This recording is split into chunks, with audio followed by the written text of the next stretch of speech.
আমাদের অসংখ্য মানুষের বাড়ি ছাড়া, হাজার হাজার মানুষ আজকে বাড়ি ছাড়া হয়ে গেছে। আজকে আমি মুখ্যমন্ত্রীর কাছে অনুরোধ করব, আজকে আপনারা সেই ব্যবস্থা করুন যাতে করে ভরসা ফিরে এসে মানুষরা নিজের বাড়িতে ফিরতে পারে।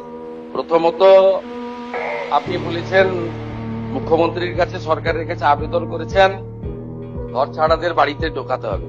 আমার তো ঘর ছাড়া কেউ আছে বলে জানা নেই। যদি যদি যদি যদি যদি কেউ ঘর ছাড়া থাকে, আপনি আপনি মাননীয়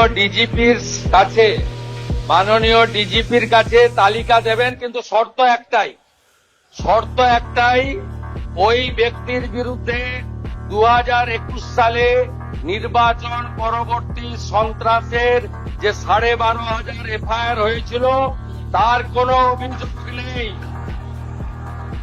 একদম পরিষ্কার শর্ত, যার জন্য জাস্টিস মঞ্জুরা চেল্লুর নেতৃত্বে কলকাতা হাইকোর্ট যে কমিটি করে দিয়েছিল, সিট তৈরি হয়েছিল, ভবানী ভবনে টেম্পোরারি অফিস হয়েছিল, আপনি তালিকা দেবেন।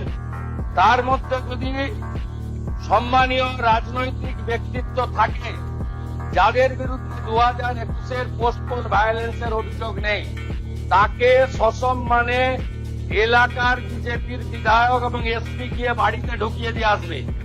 আর যদি 2021-এর পোস্টপোন ভায়োলেন্সের অভিযোগ থাকে, তাকে সরাসরি জেলে যেতে হবে।